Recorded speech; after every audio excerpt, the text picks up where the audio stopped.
The sun rose slow on a broken town. Factories closed, machines shut down. Promises made, but none were kept. Dreams turned to dust while the people wept. 90 days of fleeting chance, a lifeline lost in a reckless dance. The clock ran out, now it's too late. Unemployment's the cruelest fate. The tariffs came, they hit like a storm. Families braced to keep their homes warm. A pause was given, a moment to act, but the time was wasted, that's a hard fact. 90 days of fleeting chance, a lifeline lost in a reckless dance. The clock ran out, now it's too late. Unemployment's the cruelest fate. Leaders spoke with words so grand, but their hollow deeds we can't withstand. The people begged, the people cried. Now hope's a stranger on this side. Misery's knocking, poverty's near, a future clouded by doubt and fear. If only they'd fought to make things right, we wouldn't be lost in this endless night.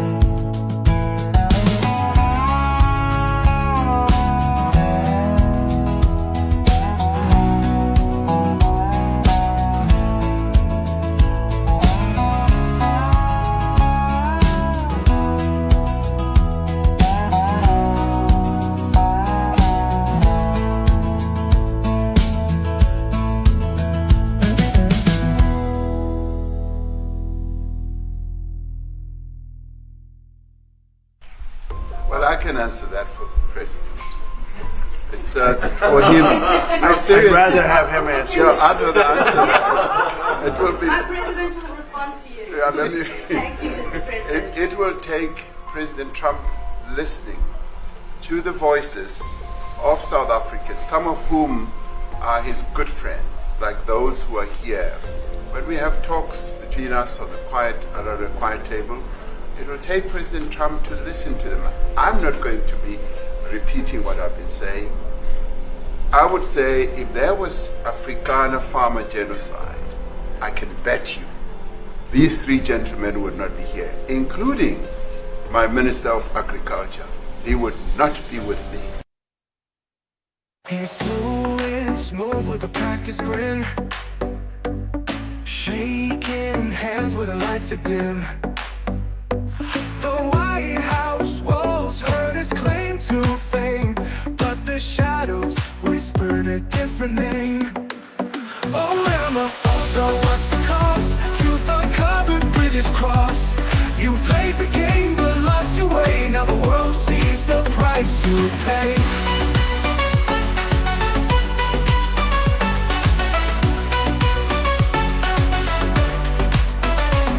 Pretending blind to the cries at home, while the streets of SA ache and moan. Right, the man with the golden hue, but the deal fell flat and the lies broke through. Oh, Ramaphosa, what's the cost? Truth uncovered, bridges crossed. You played the game but lost your way. Now the world sees the price you pay.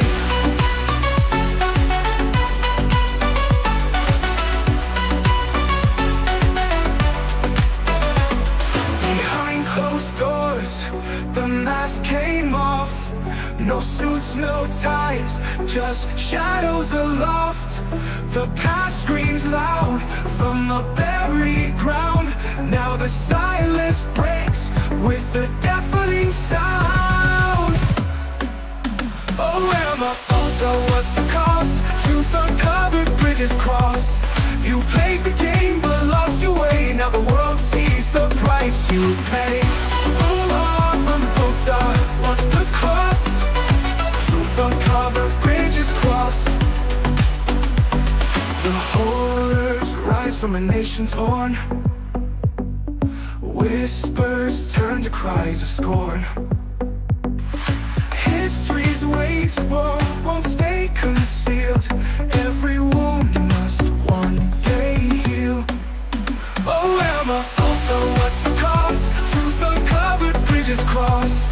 You played the game but lost your way. Now the world sees the price you pay. Oh, Ramaphosa, what's the cost?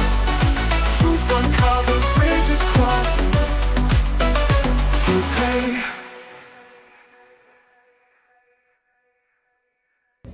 And they're doing precisely what we said we as South Africans should not do. We should stop running to other countries. We should discuss our own problems here. Marvin Devine.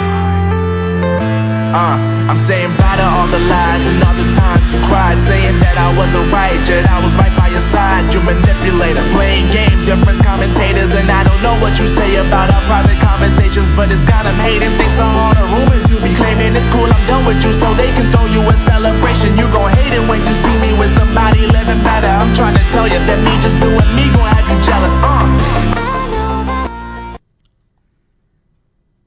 Welcome back, ladies and gentlemen. It is Wednesday, July 9th, 2025. And before I get into the news, an opening monologue. Since December of 2017, when buying his way into the presidency by bribing, allegedly, members of the ANC who voted at the National Conference, thereby defeating Nkosazana Dlamini-Zuma by a mere 70 votes, to become the president of the African National Congress and by default the president of the Republic of South Africa, Cyril Ramaphosa has walked a line denying reality, lying to the public, misleading people at every turn, allowing an insurrection to nearly destroy his country and tear it in two in July of 2021 with indifference, his total indifference to the plight of South Africans under the COVID scam, his behavior in relationship to foreign governments, his behavior in relationship to the economy, his complete cognitive dissonance to reality. Have we begun to finally see the end of Cyril Ramaphosa? He came to America arrogantly in May of 2025 to set President Trump straight, arrogantly acting as if Trump was misinformed when he has the world's most advanced and best paid and equipped intelligence agencies informing him about events in South Africa on a daily basis, not to mention allies around the world who also have insight and information about what's going on in South Africa. He arrogantly chose to arrive 30 minutes late for the President of the United States, setting the tone for what became a hiding behind closed doors. In public, Cyril Ramaphosa sat through the embarrassment of looking like a schoolboy, completely uninformed about events around himself. He sat there and said, as President Trump played a video of the Normandian protest in September of 2020 in response to the murder of Glenn and Vita Rafferty and the crosses which marked the memories of those slain on South Africa's farms by racist criminal syndicates. Cyril Ramaphosa said famously, Mr. President, have they told you where that's at? I've never seen this before. To which Donald Trump said, it's in South Africa. Ramaphosa walked out of that meeting completely disheveled and shaken man as he went to a press conference, barely able to string sentences together. Clearly what happened behind closed doors rattled him. But once again, comfortable on the shores of South Africa, he began his nonsense, acting as if the actions that he takes in South Africa are not seen by the world and have no repercussions. So what did he do? He started making jokes about dimming the lights, with the likes of Dean McPherson cackling like a schoolgirl, laughing along with Ramaphosa at the plight of murdered people in South Africa, thinking it's funny, laughing about the President of the United States. Ha ha ha, I thought they were pulling a Trump on me, dadly dimming the lights. Then his officials continue the same obnoxious, abhorrent behavior, which has led to the breakdown in relations between the United States and South Africa. The United States being South Africa's largest benefactor since 1994 by a factor of probably 10-1 over the rest of the world. Its most important trading partner. What are the things they do? Simple things like those idiotic jokes, embarrassing himself and making fun of President Trump. On top of that, we have Ronnie Lamola, the little incompetent former justice minister who brought no justice but only injustice to South Africa, now the foreign minister, lying, saying that the United States apologized for not attending the Sherpa conference at Sun City. In fact, that's not the case at all. The United States followed diplomatic protocol and sent a letter respectfully informing the South African government that it would not be able to attend that conference because they were involved in the NATO summit.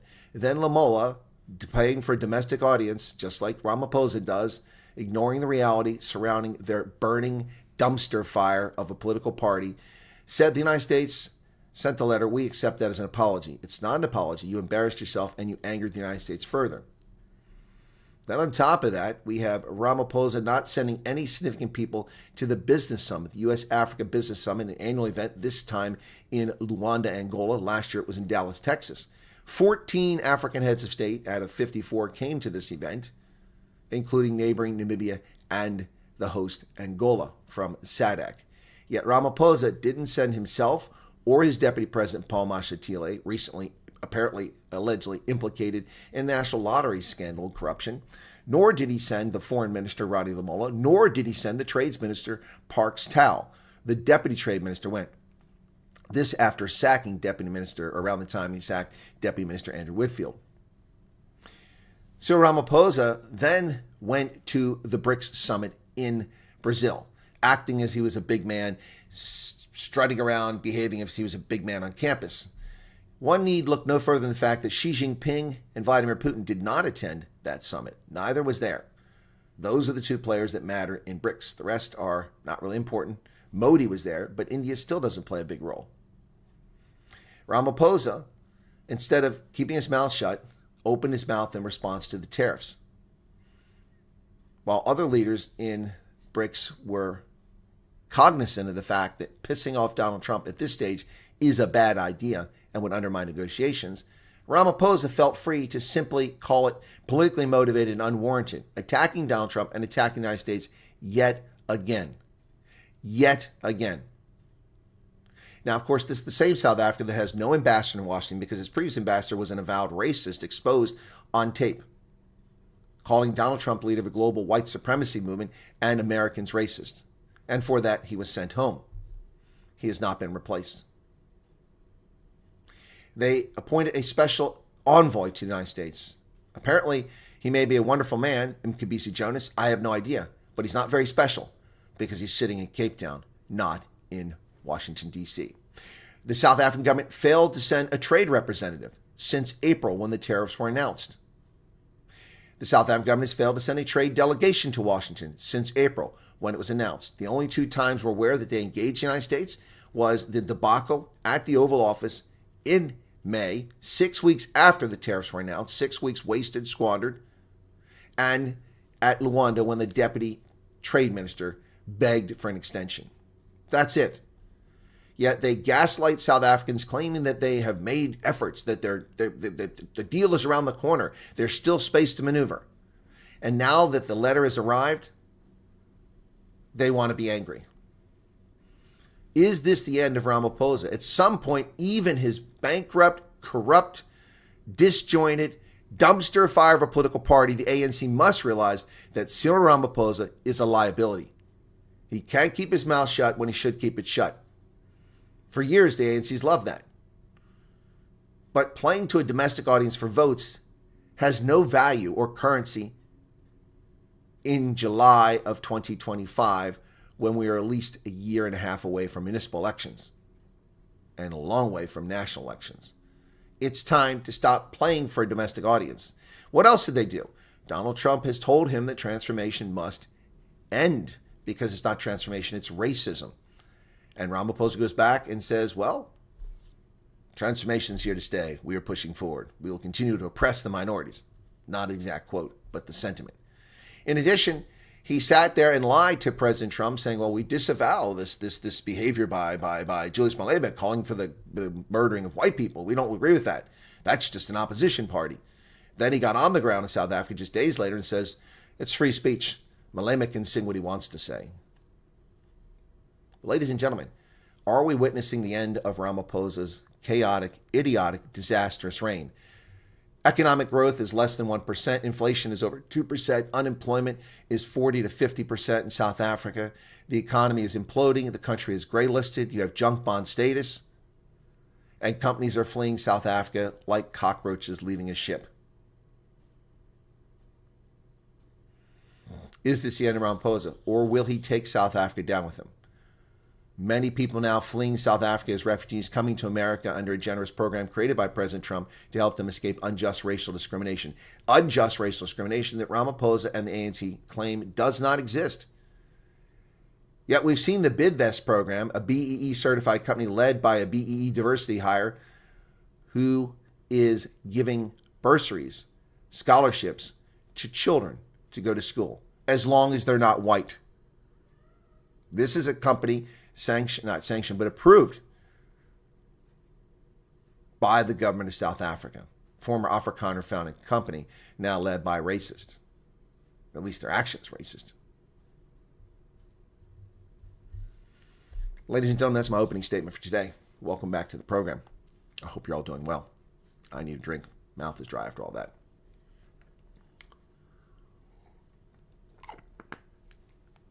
Welcome back, folks. Let me quickly go through here and see who we got here. First off, I've already seen content creators calling these sanctions. These are not sanctions. You must use the language correctly. Otherwise, we get the woe is me, we're being attacked nonsense that Ramaphosa is using. These are not sanctions. These are tariffs. Just like the freezing of aid was not directed at South Africa, but South Africa chose to act the fool and pretend they were the only people who didn't get handouts anymore. The entire world saw their handouts end for 90 days in January. Not South Africa. The entire world. The entire world is seeing tariffs for countries that are treating the United States unfairly in Donald Trump's viewpoint. Thank you for the super chat, Michelle. Thank you. This is not directed at South Africa, yet they continue to try to claim it's directed at South Africa. Here's the news flash. Very soon, negative things will be coming towards the ANC, towards the government of South Africa from Washington, D.C. if this nonsense continues at the level it's happening.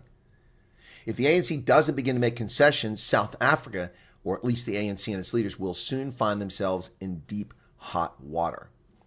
Trump has been incredibly patient with the arrogance, the threats, the insults, and the barriers put up by the ANC, not to mention how it treats its own population. It's just a matter of time. And they will keep acting the fool as the ship sinks around them. Charles Van Altselen, the voice of reason, is with us. David Wilson, Hendo, the moderator extraordinaire, Yolande Henny Pretorius, Vera Sequera, Mad Max, Chris Ehlers, Lan Monique, Rakes, Michael Parker, Elmarie Swart, Allison Johnson, Alfonso Ferreira, Vilma Erasmus, Mark Kennedy, Flam 2, Lindy, Kai, Amanda Cooper, Rock Starts, Anita Hrubler, Twinkles Stardust, Jelaine Smook, Caitlin, Pierre Rousseau, Marquine Joubert, Ludwig Cloudstrife says China and India have negotiated trade deals with the U.S. and Cyril instead making jokes of himself and taking South Africa down with him. You are correct, Chris Stander. Hello to you. Tom Pulteney, Klaus Ulrich, Liam Minar, Mariki Bazidenhout, Marty's Fenter. I can't get everybody, folks. I'm going to start missing people. Apologies for that. Let me jump ahead. Otherwise, I'll wind up a half hour behind in the chat.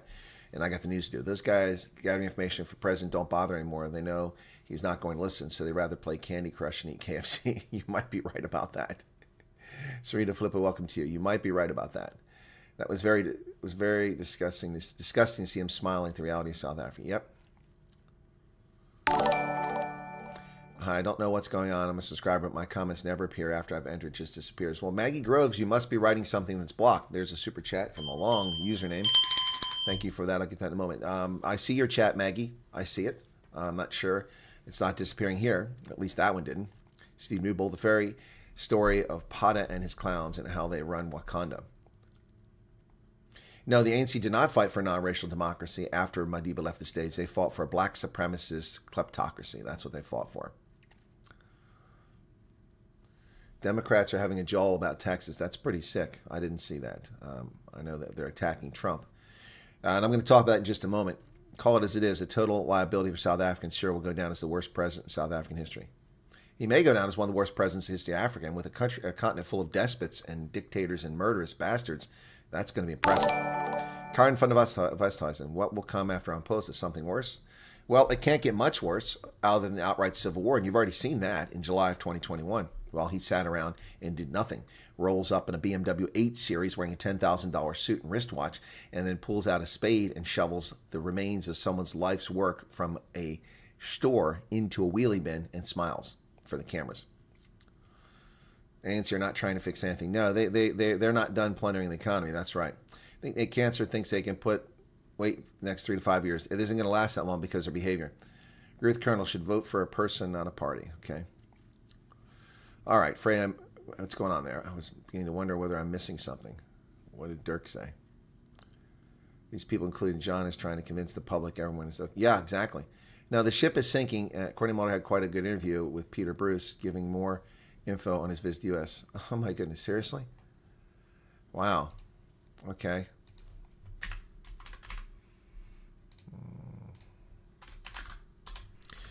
Looks like I'll be the last person to interview with him.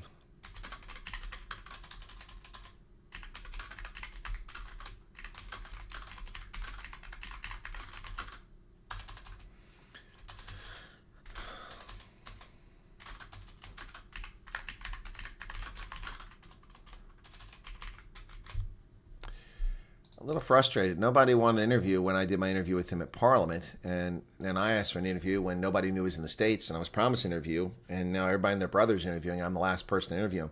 A little frustrated by that. Do you know if there are other people who received an email? I'm not answering refugee questions. That's unfair. Why are you asking me that? I don't even know what you're talking about there.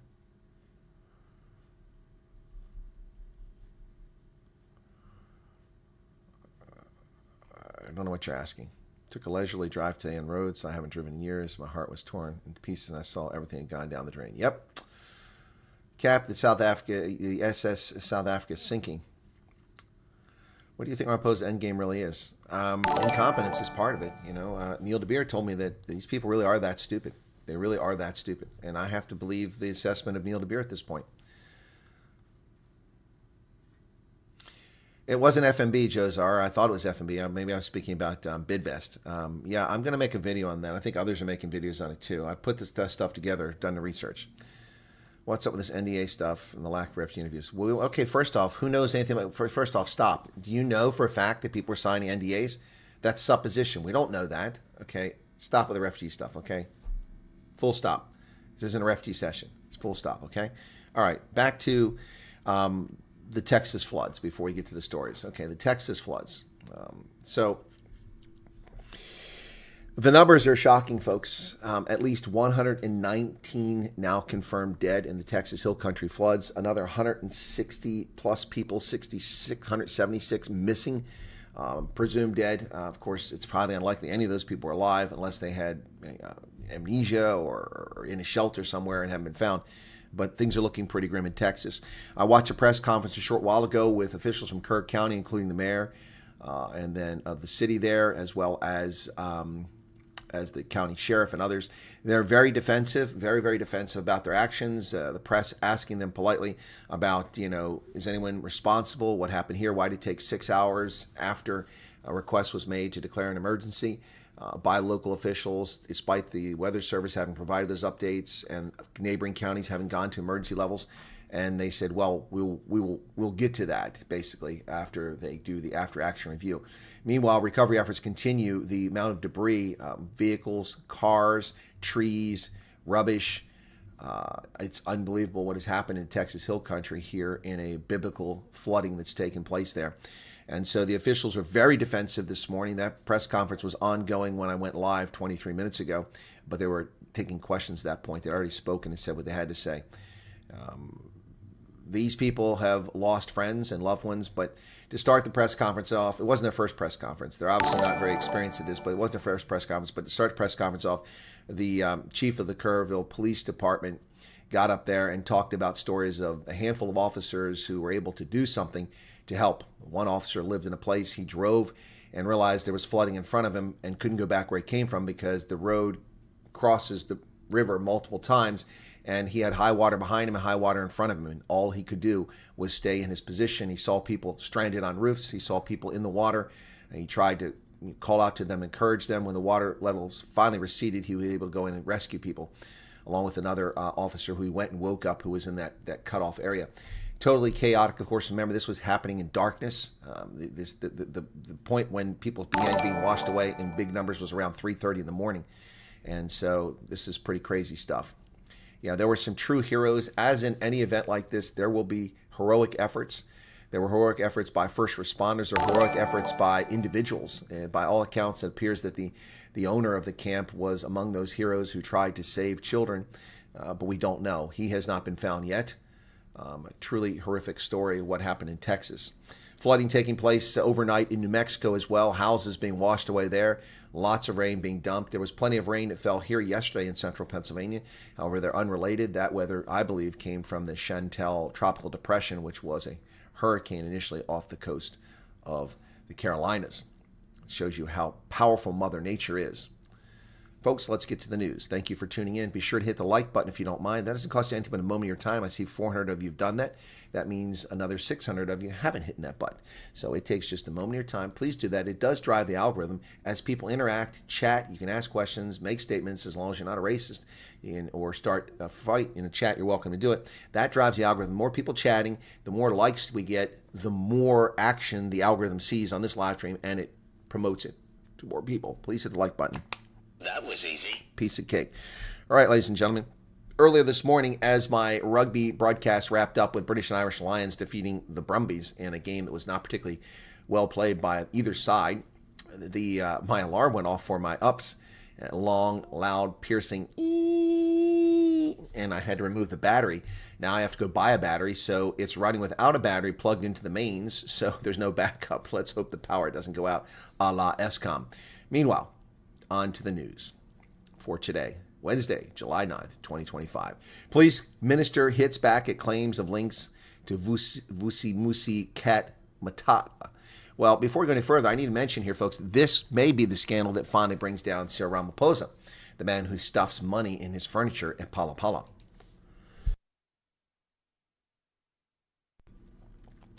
Police Minister Senzo Mkunu's office released a statement today in response to KZN Police Commissioner Nandla Mkwanazi's explosive claims over the weekend. He claims he has never met Vusi Musi Cat Malatla. He also says he knows Brown Mokhosi, but that Mokhosi is not an associate.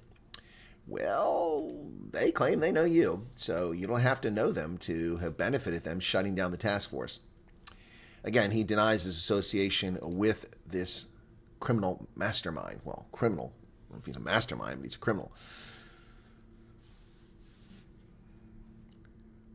Guanazi claimed more than 120 case dockets were removed and the political killings task unit was compromised on orders linked to Mkunu and Deputy National Police Commissioner for Crime Detection Lieutenant General Shadrach Sabia, whose name was specifically mentioned in the WhatsApp messages. Vusi, the cat, Matlala, has been caught with a cell phone in prison. As we're talking about corruption from the police minister, we find that the key figure in all of what's going on has a cell phone in prison. Tenderpreneur, and that's because of racism and tenders for blacks only. Tenderpreneur and a waiting trialist, Vusi Cat Matlala, was caught with a cell phone in his cell over the weekend. One of the raids conducted over the past weekend led to the discovery of a mobile phone in Mr. Matlala's cell. The discovery led to the department taking action, and the reprimand inmate was then transferred to the facility's CMAC section. Well, will we hear from Peter Hernevold on this issue? Hopefully we will. Hopefully we will. Minister Ronnie Lamola chooses to put his foot into it once again, once South Africa, not reading the room, urges the G20 to end exploitation of Africa's mineral wealth. That's it. Piss off the developed world by making empty allegations. Minister of International Relations, Cooperation, unqualified former Justice Minister and incompetent Foreign Minister Ronnie Lamola has called for a fairer, more equitable global order and an end to exploitative resource extraction practices that disadvantage Africa, stating that the G20 must drive transformational diplomacy, global peace, and sustainable development. Transformational, once again, that word which means racism, black supremacy. That's what transformation means. It doesn't mean any transforming anything. It means destroying the existing world order. And he's urging the G20 to help destroy the world order. He says the G20 is a platform that can ensure the era of extraction without equity ends, and we begin an era of true partnership and collaboration for the good of sustainable development across countries. I'm sorry. What is the era of extraction? I'm sorry. So what? What are you trying to say? You don't want to sell your raw materials? What are you going to do with them? Leave them in the ground? Leave them under the soil? To what end? So you don't want to sell your raw materials. Okay, well then watch your economies collapse. You've had 6 decades to develop a industrial base, 6 decades to develop a service sector, 6 decades to develop an education system, a healthcare sector, 6 decades to instill democratic institutions, and almost every country in Africa has failed over and over and over again. We've given you trillions of dollars, and it's been squandered, wasted, stolen, abused. And you want us to do what now? Stop buying your minerals? Some countries in Africa are putting limits on minerals. Their argument is they're not benefiting from benefication. Well, whose fault is that? Whose fault is that? Who's allowed cheap, subsidized Chinese steel to flood into the South African market and tenderpreneur system to hamper steel manufacturers in South Africa, driving the steel industry almost out of business in South Africa? Who's responsible for the tenderpreneur process, selling refineries in South Africa to majority black companies that run them into the ground so that no refineries are in operation, although the one in Cape Town is back in operation now? Who's responsible for that? Not the West, not the developed world, but the ANC. Who's responsible for not taking the electricity and taking the bauxite that is mined in Guinea, bringing it to Ghana and developing it and turning it into aluminum?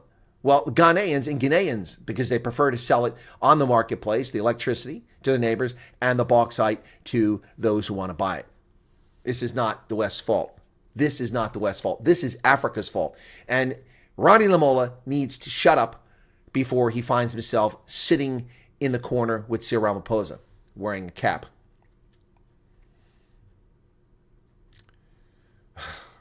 The Freedom Charter. He starts talking about the Freedom Charter. Nobody knows what the hell the Freedom Charter is outside of South Africa. No one's ever heard of it, except historians, political scientists like me, and a handful of other people, maybe activists. The Freedom Charter became the foundational document of our Constitution. No, it didn't. It didn't. You say that, but your Constitution mirrors the U.S. Constitution, and the Freedom Charter mirrors the U.S. Declaration of Independence. Oh, my goodness.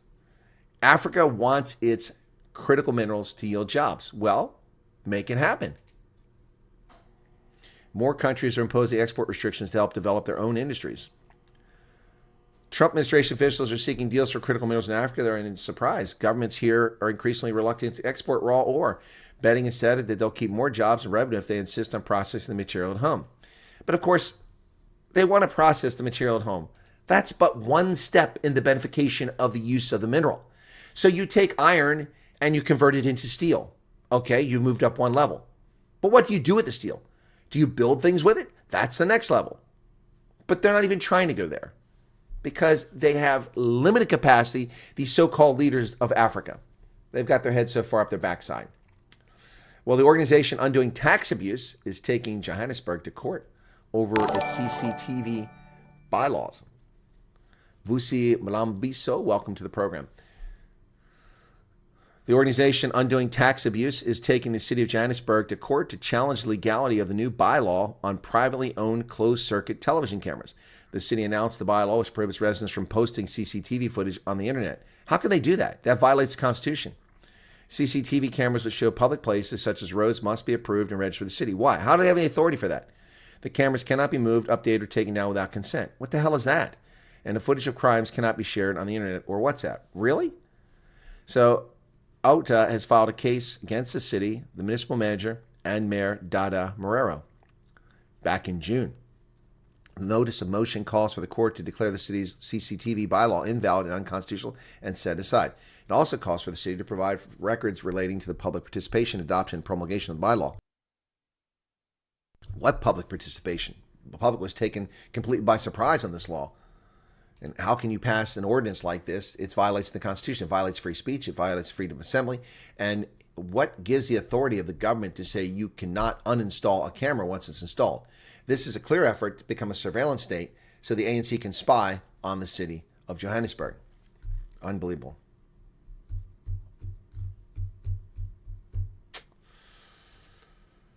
Well, another murder, another ANC assassination. Shwane ANC councillor shot in a suspected hit and killed. Tabang Masamola, the councillor in Ward 10 in Pretoria, has been gunned down in Mamelodi. He was shot and killed by unknown assailants who fled in Nissan on Tuesday afternoon. At least 4 ANC councillors in the capital have been murdered since 2018. Yet another ANC councillor in Shwane has been killed in suspected assassination. The 36-year-old was shot and killed by unknown assailants.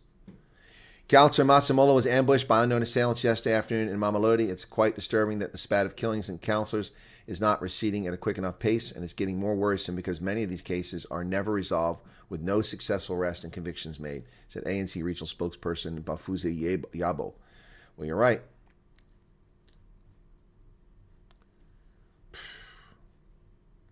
The lack of arrest and successful prosecutions of the perpetrators seems to have emboldened killers to kill even more councillors thus far. This far, no further. This far, no further. Well, you're drawing a line in the sand. It's long overdue. The Inkatha Freedom Party has reclaimed a rural stronghold, Nongoma, after the mayor and speaker were removed in a vote of no confidence. The IFP claimed victory in its former stronghold of Nongoma in northern KZN after Mayor Ndaba Bandaba and Speaker Sitole were removed in a vote of no confidence. The IFP's Zondo was then elected as a new mayor, and Bongwa elected speaker.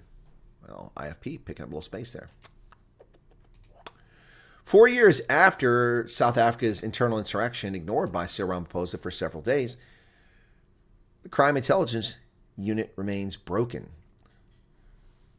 As the anniversary passes, cracks remain, especially in crime intelligence, which insiders and experts say is still plagued by dysfunction, corruption, and internal power struggles. And this week's police dispute on display shows just how bad things are. The DA Parliamentary Portfolio Committee Chair of Police Ian Cameron said that since the riots, crime intelligence has not improved in the province. It has not been beefed up since 2021. Well, there you go.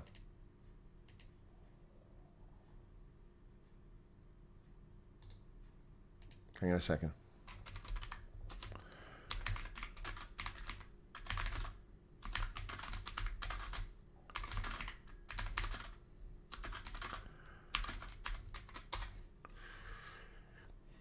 So I just heard back from Corny Mulder. These things about SAPS has been there for years. It's not new, only mainstream news now. Yeah, well, because they're covering it now.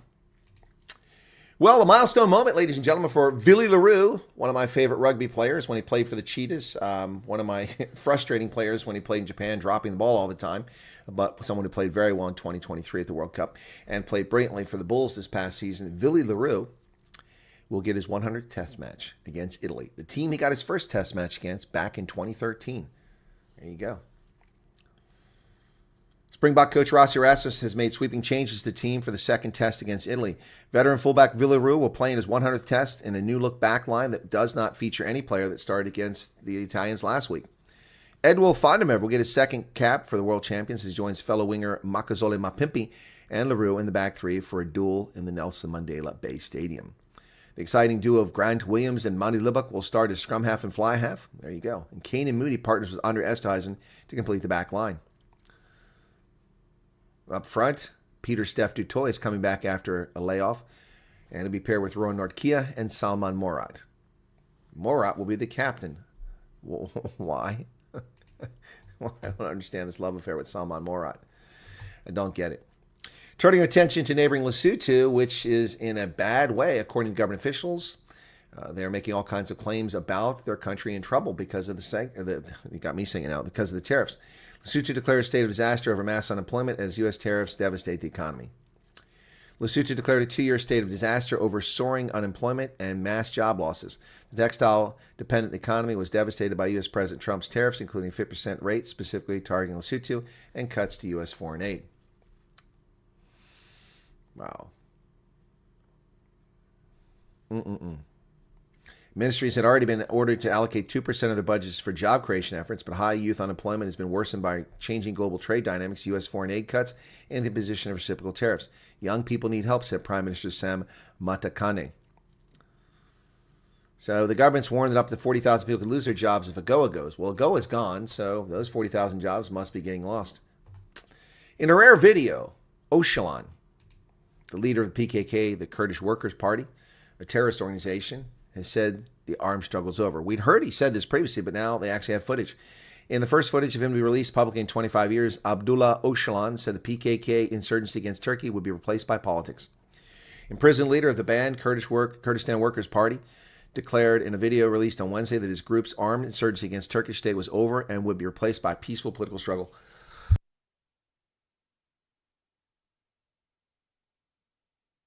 This echoes a written call by Öcalan back in February for the group's fighters to disband and disarm. But given his great stature among his followers, hearing and seeing the appeal would move the process forward. Voluntary transition from the phase of armed struggle to the phase of democratic politics and law. Yep, he's been in prison since 1999 when I was in Italy, and I had to deal with marches when he was arrested. They came and marched against our barracks. We had nothing to do with it, but the U.S. is involved in the extradition of Öcalan from Kenya through Italy to Turkey. And so they came after us. Yep, we had to deal with that. Well, Australians are losing their mind, giving away their country with The Voice, an effort to create a parallel parliamentary system for First Nations.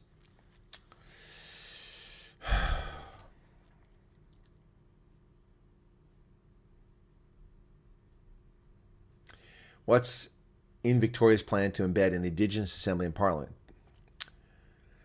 While the federal push to alter Australia's constitution failed, states are going it alone with their own version of an Indigenous voice, bypassing the need for a national referendum. The Victorian Labor government will push to make the first People's Assembly of Victoria into an official legislative body within the state's parliament. The body will oversee decision-making from an Indigenous perspective and advance the development of an official treaty. They will see governance from an Indigenous perspective. So, does that exclude everyone else? It's only for Aborigines? Wow, this stupid wokeism. Australia is gone, man. It's gone. Russia has launched its largest attack, 700 drones, after Trump vows to send more weapons to Ukraine. Russia targeted Ukraine with a record 728 drones overnight, hours after President Trump pledged to send more defensive weapons to Kiev and get us involved in that war that Joe Biden is responsible for. Now, Donald Trump wants that tar baby to be his. The attack was the latest in a series of escalating air assaults in recent weeks that have involved hundreds of drones in addition to ballistic missiles straining Ukrainian air defenses. Well, French police have raided the National Rally, a major political party, over campaign finance. Authorities said they're investigating whether the Nationalist anti-immigrant party ran afoul of France's campaign finance rules. Well, they've already tried to imprison the leader. Police raided the headquarters of France's far-right National Party. No one has been charged in the investigation, which was opened in July 2024 and aims to determine whether the Nationalist anti-immigrant party ran afoul of campaign financing rules. Once again, they're trying to tarnish a political party just like they did with the Alternative for Germany. The Alternative für Deutschland, they call it a terrorist organization. It's a legitimate political party. They use terrorist laws to spy on the party so that the ruling parties have an advantage and know what the party's up to and what it's planning. It's disgraceful. These are so-called democratic societies using terror laws, anti-terror laws, to destroy their political opposition they disagree with. In Germany, the SPD, the CDU. In France, the National. This is just bogus nonsense. Europeans are dying in droves. 2,300 deaths attributed to the heat wave. Around 2,300 people have died of heat-related causes across 12 European cities during the heat wave that's underway last week.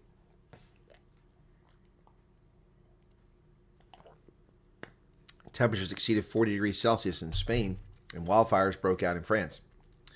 Of the 2,300 people estimated to have died, 1,500 were linked to climate change. Okay. Yeah, I'm sorry. Yeah. So is the death certificate say that the person died from climate change? Is that what it says? Climate change? Oh, good Lord. Yeah, exactly, Dirk Garcia. Only 900,000 indigenous peoples in Australia, not even 4% of the population. This is now another example of woke white guilt of wanting to rectify the past. It's stupid. It's stupid. Cape Town dropped. The traffic department is now. DA lost many voters. PA is working getting voters. African leaders want to meet with PM Netanyahu in D.C. I've answered that question, Erica, but thank you for the super chat. 200 Rand. Because they want trade deals. There's 5 African states. They don't want to meet. They're meeting. They're having lunch right now with Trump. In fact, let me see if the White House is up. Let me see if White House is up. Okay. Come on, YouTube, a little faster would be nice. Okay.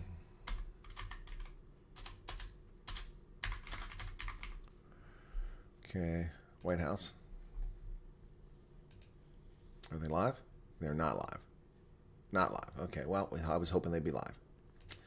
They're not live.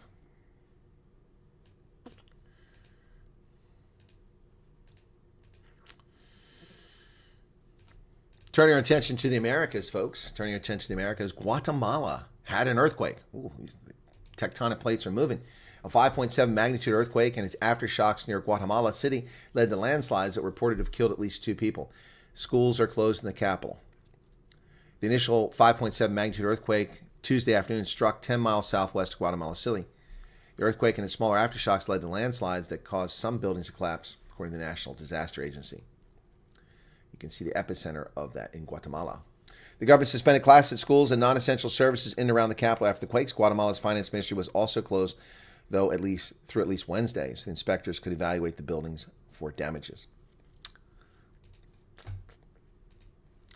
Well, the Supreme Court has given Donald Trump a major victory, allowing him to reorganize the federal workforce, something that's within his authority legally, but the leftist bumhurt clowns filed a lawsuit and got an injunction intruding into executive authority. What did Trump do? He obeyed the injunction, as he always does. He isn't lawless like Biden or Obama.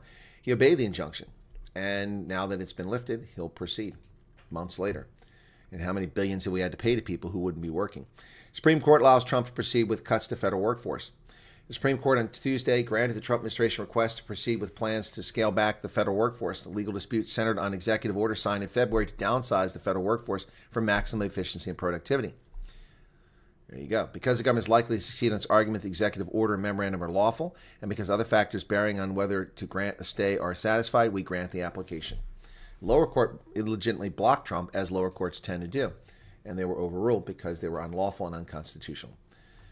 As I said, the numbers now are at least 119 dead in the Texas Hill Country and over 160 missing, searching the banks of the Guadalupe River. Man, it's horrible stuff, folks.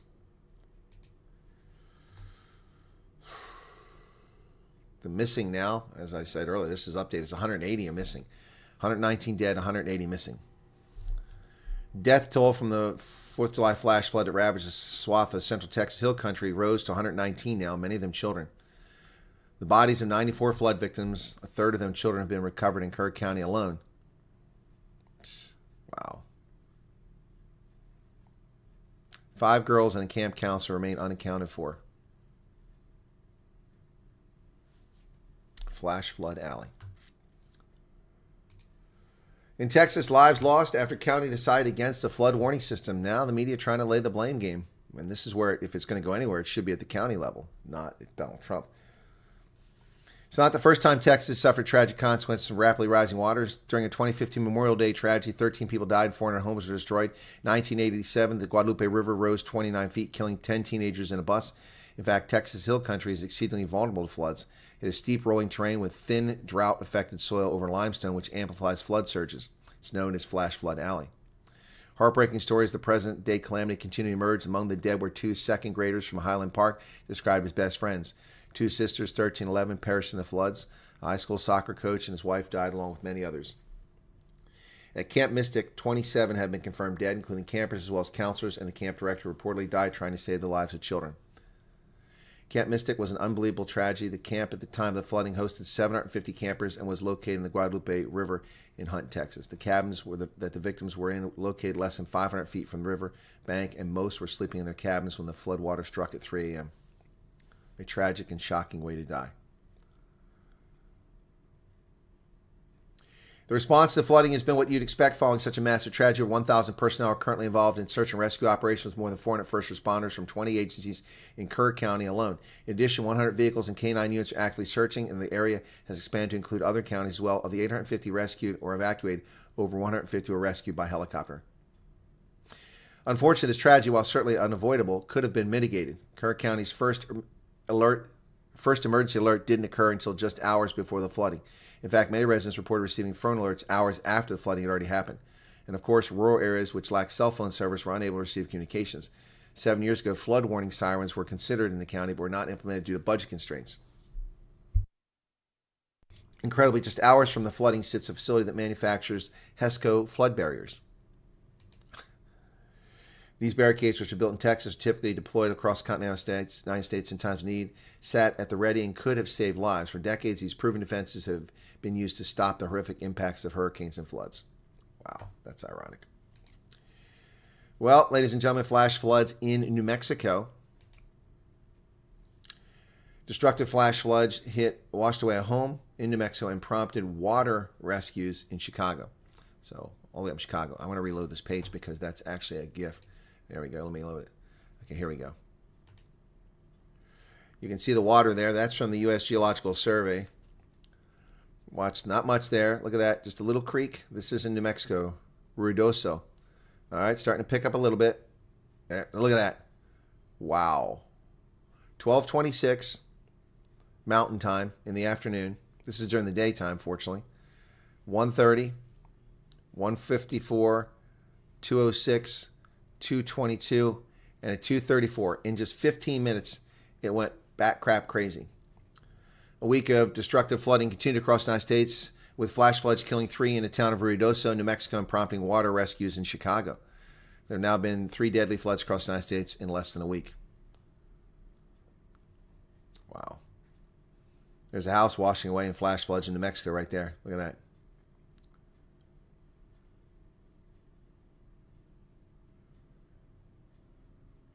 Radar estimated 5 inches of rain fell in the mountains to the west of Ruidoso over a burnt scar of wildfires that ravaged thousands of acres in the area last year.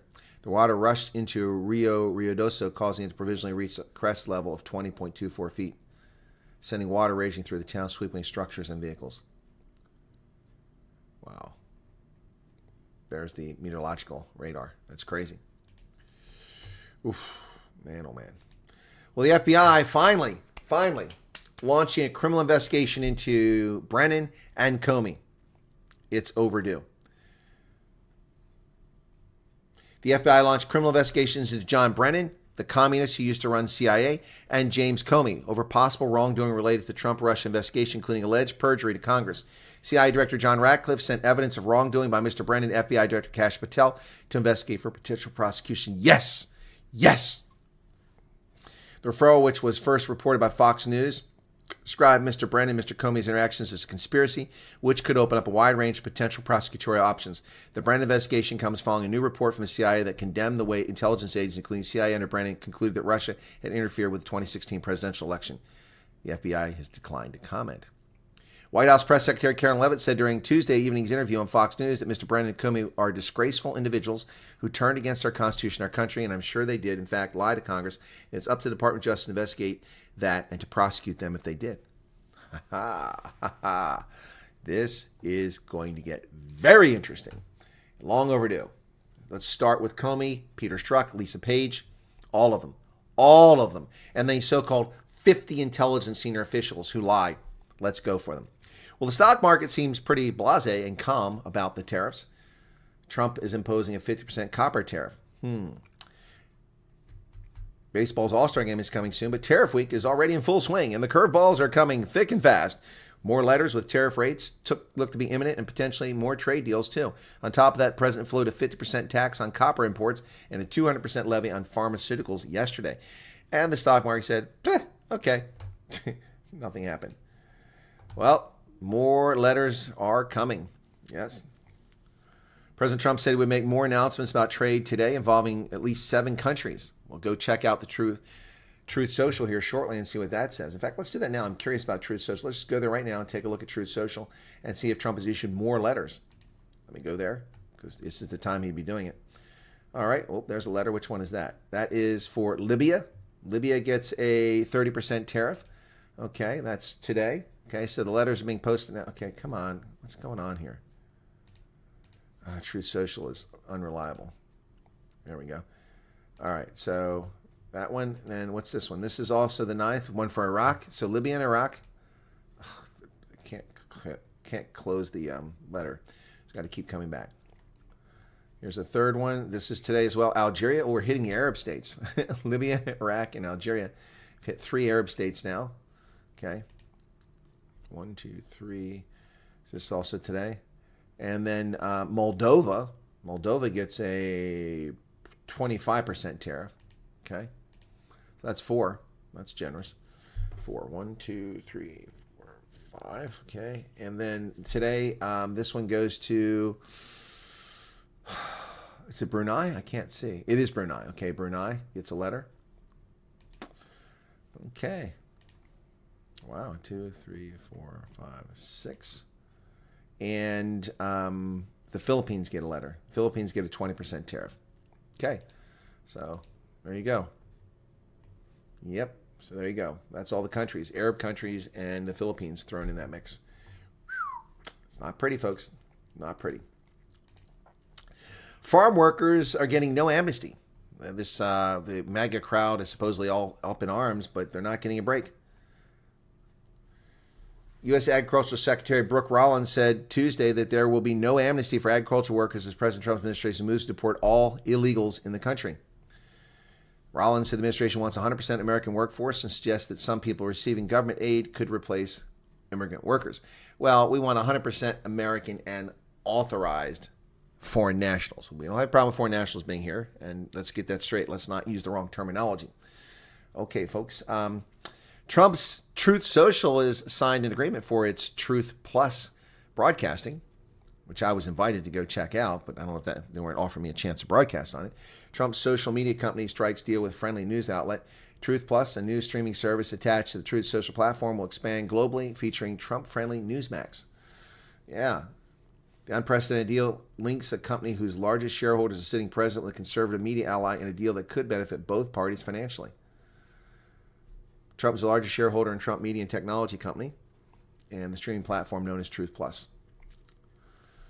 Terms of the deal were not announced, so we'll see what happens there. Newsmax CEO Chris Ruddy. So, Well, the Army is canceling its horse-drawn units, except for the old guard. The last time Army cavalry charged an enemy on horseback was in the Philippines in January of 1942. For decades, the service has maintained several horse-mounted ceremony units across the country to perform at public events. Well, several is an exaggeration. We maintain 3. One at the artillery school, because they used to pull the artillery, and one at Fort Hood, because that's where the cav was based at. The Army will be putting 140 horses out to pasture. On Tuesday, Pentagon officials said they were streamlining the management of their military working horse programs, and the only mounting units now will be assigned to the 3rd Infantry Regiment, known as the Old Guard. They'll save a whopping $2 million a year. Whoop-de-doo.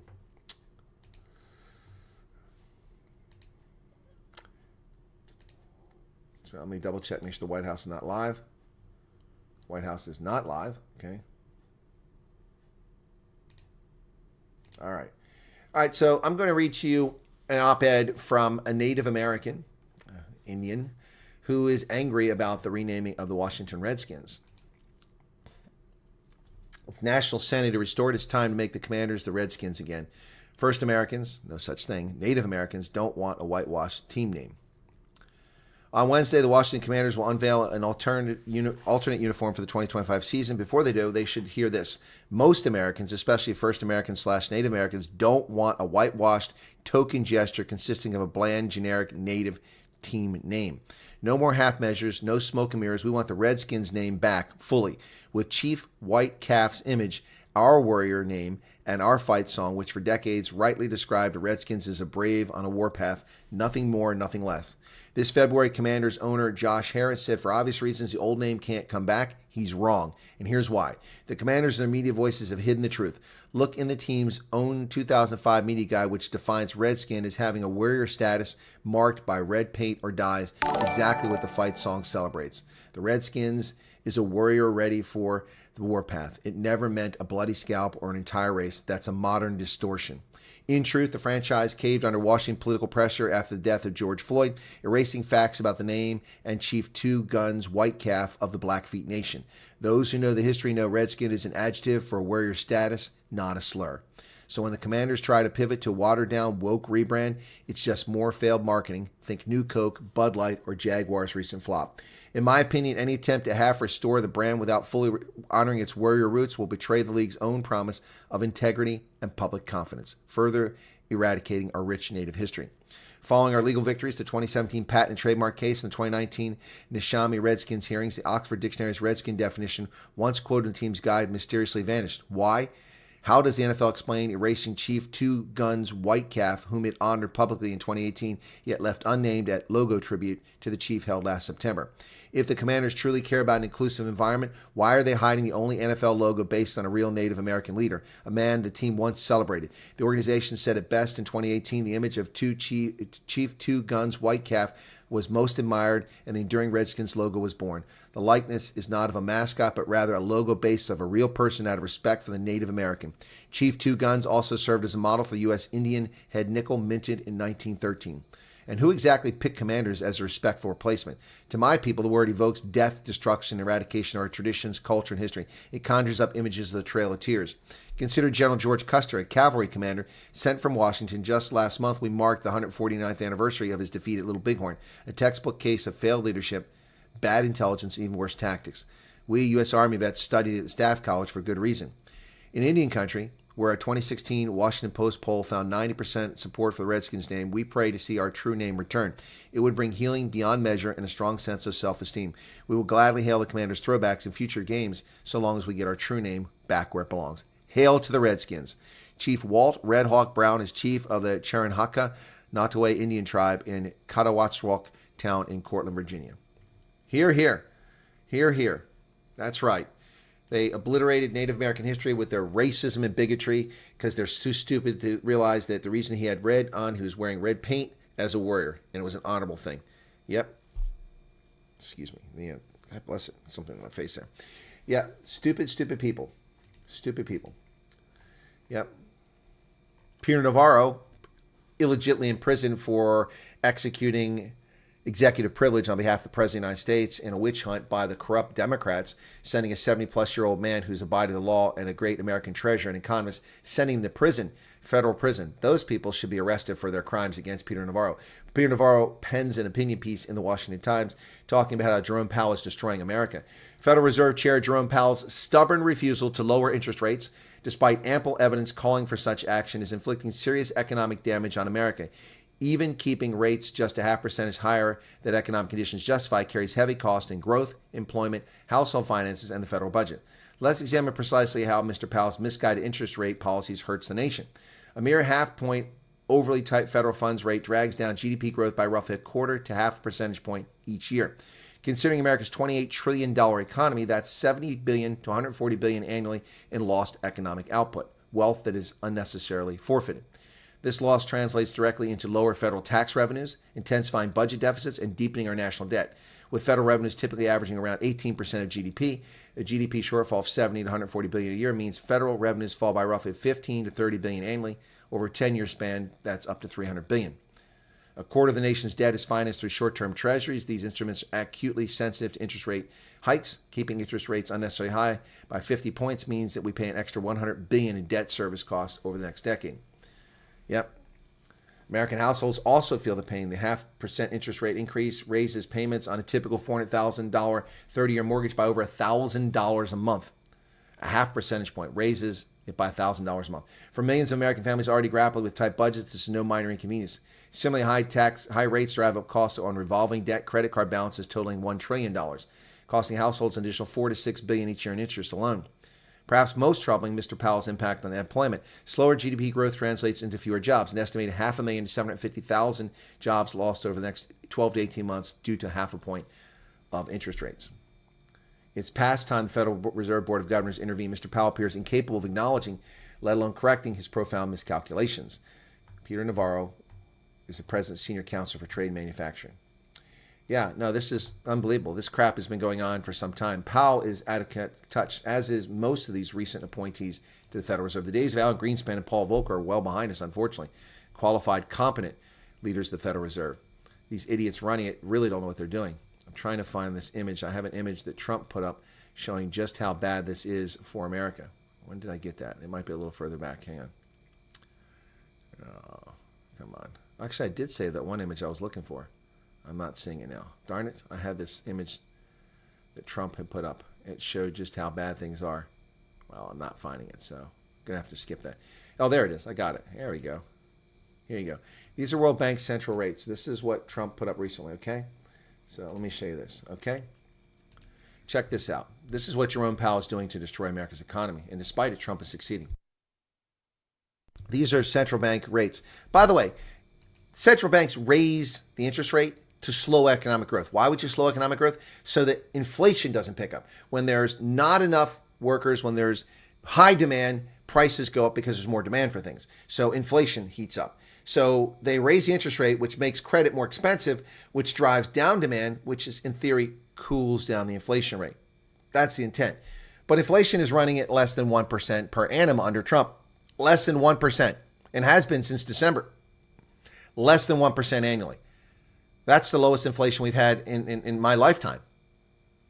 I've never seen inflation below around 2% annually, 1.8 or something like that. So right now we're running at less than 1%, yet interest rates are artificially high. There's no reason for them to be high. So this is what the world looks like. The lowest in the world is Switzerland. Now this has been updated since then. Switzerland now has a 0% interest rate for the prime lending rate. Then Cambodia, Japan, Denmark, Seychelles, Thailand, Botswana only has 1.9%.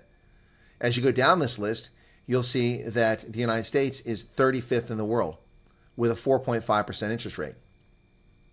That's insane. It's absolutely insane. African countries have lower interest rates. Seychelles, 1.75. Botswana, 1.9. Morocco, 2.25. Cape Verde, 2.5. Algeria, 2.75. Libya, 3%. But the United States with 4.5%. We're in the company of Cameroon, Equatorial Guinea, Gabon, Guatemala, Israel, Mauritius, Norway, Republic of Congo, and Vietnam.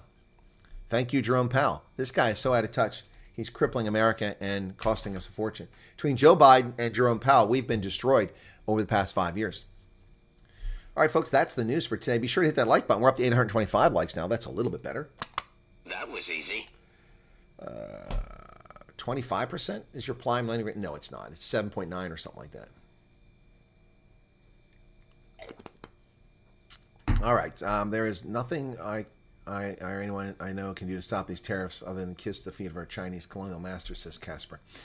Josh Stewart, wish our inflation was running low and employment a lot higher. Yep. I have a refugee stream on Sundays 8. That's correct. Good evening, Mr. Wyatt. I have a question, please. Will the refugee program stop? Why would the refugee program stop? Why would the refugee program stop? Why are you asking that question? I'm asking, there's a lot of applications. I can only go once. My farm is sold. I chose 1 year. You didn't choose anything. I'm going to be very clear to you, Memesy Stratum. You didn't choose anything. What you did is you filled out a statement of interest. It's not an application. It's a statement of interest saying that you are interested in leaving South Africa because you're suffering from past racial discrimination or you have a legitimate fear of future discrimination. So they ask you when you would be available should you be approved, basically. And you said 1 year. That means that they could call you tomorrow and start the process. That means they could call you in 3 months, 6 months. So that's what you did, I'm sorry, Stridham. That first name is difficult for me. That's what you did. So here's the problem. This is the problem, and I've articulated this to the United States officials this week. They're causing undue hardship and problems in South Africa, not informing people about the process, explaining them how this works, when they're going to be contacted, what happens, who will contact you, because people are selling things and they've become desperate. I know of a family that was in the first batch when they were sending emails in up until May 12th. They were in that first batch of February 10th to May 12th, and they were supposed to go, but their passports weren't completed, so they were stuck in South Africa. They'd sold everything. They had a small amount of cash.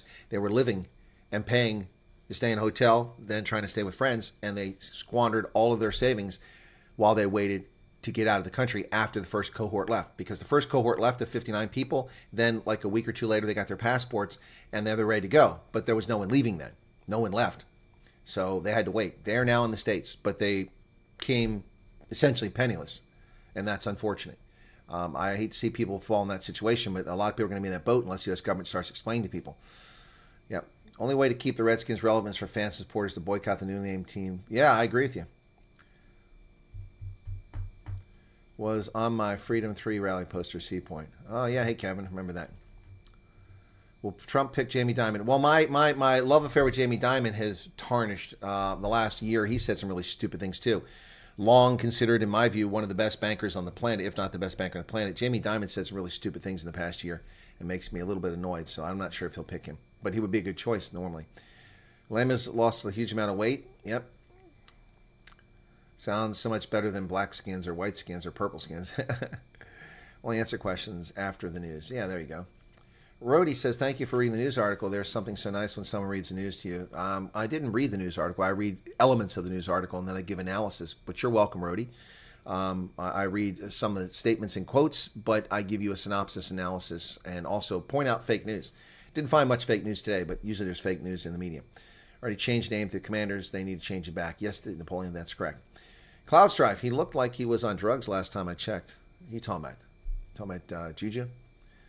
And he's visiting the restaurant and his face on the urinals. What? Still famous around the world. Yep. EFF and Kai Fontaine just showed the world how moronic they are. Yep. Teresa Mustard gave a 7 Rand super chat. Wiesbang. Yes, this was a gift, this shirt. Or was this a gift or did I buy this one? I think this was a gift, yeah. This was a gift, yeah. If man ever land on the moon, I think Grays ate them, and the rest is Hollywood. Yeah, only $2 million to save on the horse things. Sounds like posturing. Yep. See, millennials complaining about high cost of living, inflation, forgetting that their parents and their generation created the conditions by voting for leftist. Yeah, yeah, I think fair point. SDP says Grok went off the rails. Yeah, I reported on that last night. They posted some anti-Semitic nonsense. ANC don't admit terrible things are happening, and then they don't have to do anything about it. True. They would rather steal the money. Yeah, they would rather steal the money. That's for sure. Yeah, the ANC is in like the biggest case of denial you're ever going to find anywhere. They're just completely in denial. Everything is denial with these guys. Give me a second here, folks. I got to fix something here very quickly.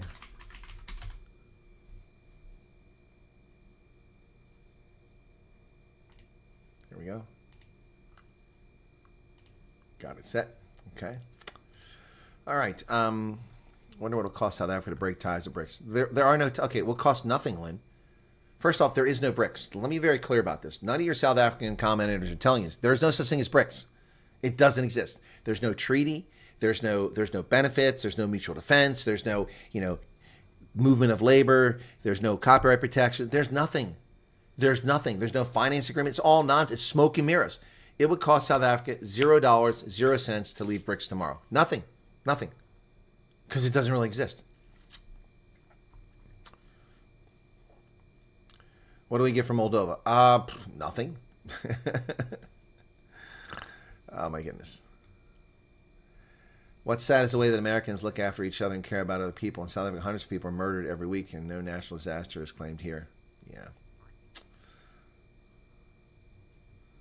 Brennan should never have been in the job. No, he's a communist. He's a member of the American Communist Party. He voted for communists in office and freely admitted it.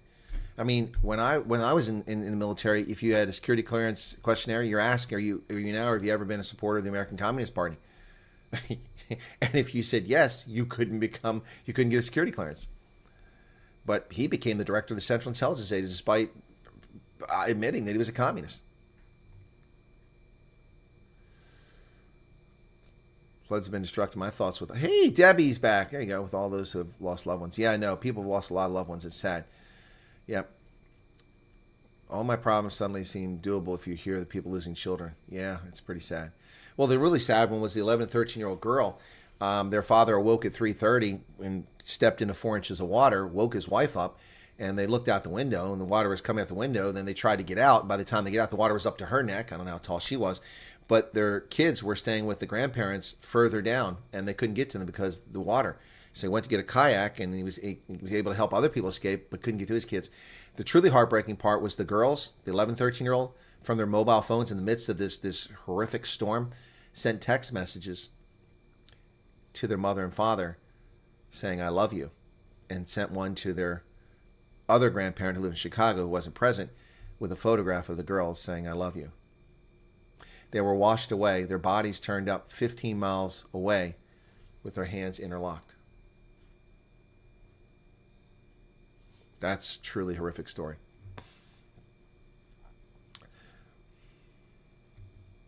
If you had floods like we had, you'd have a lot more dead because of all the people living in floodplains, living illegally. I mean, imagine those floods rushing through the Cape Flats or KZN.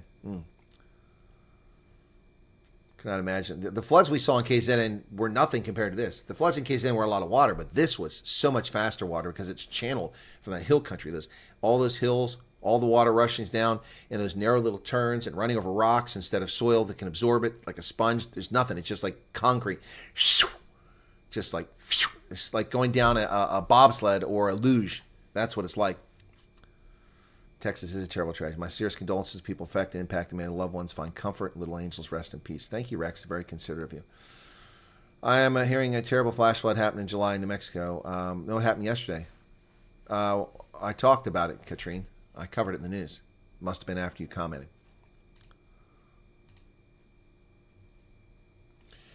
In the courts where I am in Australia, there are posters, a list of translators available for court, Afrikaans at the top. Really? People in other countries should stop trying to have a contest with Trump. Pissing contest, yeah. Yeah, K. Janssen van Rensburg. I covered the volcanic eruption 11 miles into the air yesterday. I had the video. It was pretty crazy. That's yesterday's news. Let me make sure I didn't miss any super chats because we had a couple here. Not a lot, but a couple. Let me go there and make sure what I missed. I know I pulled a couple of them up while we were going along there. Let me see. So today's news, 9 July. So Michelle sent me an email. Okay.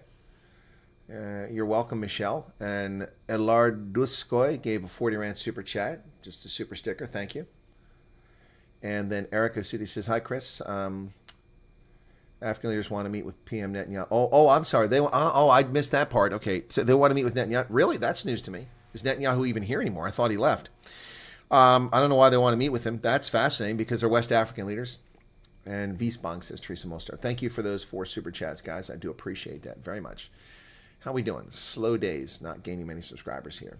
So heartbreaking to hear about the floods and yeah, it is, truly is. Don't feel that BRICS has done anything for me. No, it hasn't done anything for anybody. Tears when I heard the story about 2 girls. Yeah, Madeline, it was horrible. Saw that aerial photo you shared in comparison to the other night showing the difference in the river. It's pretty crazy. Military surplus horses for sale. Well-trained horses probably can use 9 million better than a vegan. So heartbreaking to hear about the floods. Yep. Cheers. Catch you with Ronaldo. Okay. You're welcome for the news, Joan Stewart. West African leaders. Pablo Charlie. There's 5 countries going and 4 in West Africa. You're going to sit here and quibble? Sit down. Somebody give him a PK. Give him a PK. Give him a PK right now. Unbelievable. They have a live pending. Well, we're not going to be able to cover it then because I'm going to go to Ronaldo. But there was no live pending when I was there a short while ago. I went looking. Let's see. Oh, it is the African leaders. Yep, that's what it is. Huh. Okay. All right. So, yeah, they finally put up. Unfortunately, it's Wednesdays with a Colonel. So, and when I'm done, I got to go, folks. I got to go after Wednesdays with a Colonel because I have to go find a battery for my ups. Somebody just did something. I'm sorry, I didn't catch what that was. So yeah, that was Where's Quail Farm? Just subscribe. Thank you. Yep. So I'll put it up, but we won't be able to go. It's probably gonna be at 1 o'clock. So just want to say thank you. You're welcome, Rebecca. Thank you. Appreciate your subscription and watching my content. What's happened to the Mark Liffman case? I've heard nothing on the Mark Liffman case for a few months now, Christo. I got a lot of views on that when I covered that. So, Madeline, thank you for 40 Rand. Very kind of you. When will Antifa be designated as a terrorist organization? I don't know. When will the Democrats be designated as a terrorist organization? Do you know anything about the nuclear fuel that was stored? I know about it, but I really can't talk about that, Eugene, other than what's in the public domain. Yep. Glad they got that hacker this week. Apparently he did some serious cyber hacks. I didn't see that anime. Banks are... Okay, Cowie, you don't understand how a credit score gets built in America. Your credit score isn't based on a bank. Your credit score is based on your credit history. Banks don't build credit scores.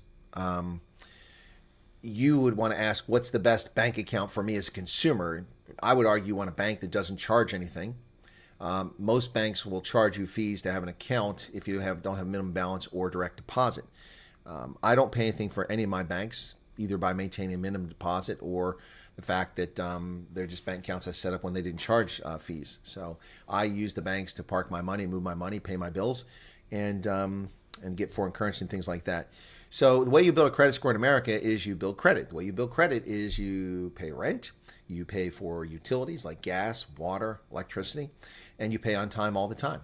And if you do that over a consistent period of time, your credit score gets built up better and better.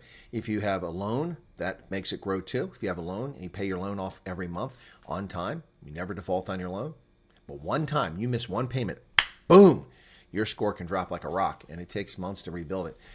It takes a lot to have a good credit score. It's not easy because people have, bills to pay. So you got to be very careful. Anyway, so yeah, that's how the credit score goes. How do we choose between Chris and Ronaldo and the White House? Well, the White House is going to talk to West African leaders and Gabon, Pablo Charlie, and Gabon. Probably not of interest to most South Africans. Oh, they got him in Italy. Okay. Luna Moon says, thank you. Always there when we need the news. Cool. Joe Biden's doctor, Kevin O'Connor, just refused to testify in Congress. Did he take the Fifth Amendment? Did he invoke the Fifth? Gabon. Best, like you said, get cash, credit cards, and deposit money in them. Yep. A secured credit card. Yep. Yeah, a secured credit card is an approach, but because you're not going to have a credit history. Now, it used to be when I was a young man, if you didn't have a credit history, like so my first credit card, I had a job, I had money in the bank, I had a history. I wasn't 18 years old. I got that, when did I get it? First one I got was in 87. So I was already 22. When I got my 23 years old, and I got my first credit card. But even so, they weren't going to approve it until they saw my balance in the bank, what I'd saved when I was in the Army for college. And then they approved it, but it was a $300 limit. So the sad thing is that what happened with that credit card is that back in those days, they're very slow about processing payments and such. So it was Christmas 1987, or it was 88 maybe, and my $300 limit, I went to the bank, paid my balance early because my billing cycle hadn't happened yet. It was a $300 revolving balance. So I paid it off. I wrote him a check, paid it off on like Wednesday or Thursday that week. I went shopping that weekend out of town. Went to Columbus, which is an hour and a half away. Drove to Columbus, went shopping for Christmas. My credit card was denied. I'm standing in line with a tie and a shirt and buying some things in a store, only to be embarrassed. That's back when the credit cards went in the machine and went like that on the carbons. Yeah, only to be embarrassed because they rejected my credit card. Do you know why? Not because of my credit score, but because the bank had never processed the check 3 days prior. 3 days. So, wow, because it was written on another bank. They used to take a week to process checks back then. So I was assured my balance was back to 300, and I went and bought a couple things, and then when I went shopping in this other shop, I was over my limit. That's crazy. So now I carry 14 credit cards and have like $1 million of credit. You're welcome, Pearl. Yep. Is this thing live? Yeah, nothing happening. Nothing happening. Anyway, so let me check on Ronaldo.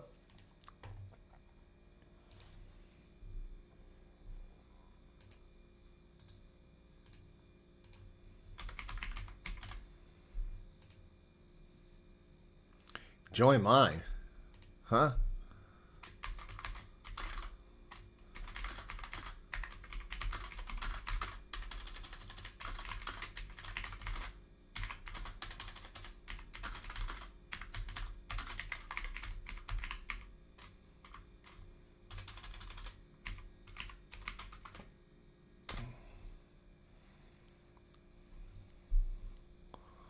I'm chatting with Ronaldo. Still true that in the U.S. you do interbank transfers via electronic funds transfer? Yeah, we do interbank transfers. I do it all the time. All right.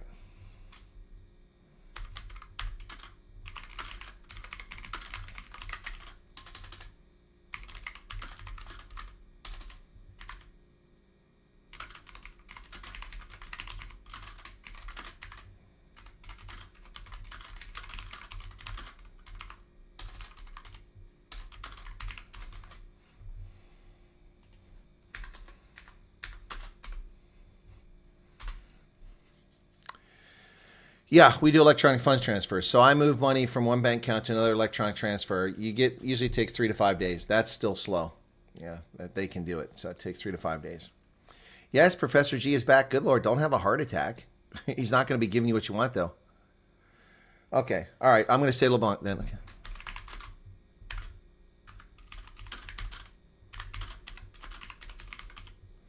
Okay, so I'm going to stay for this press conference. Ronaldo is going to hold off. He's got something going on, so we'll start that a quarter after.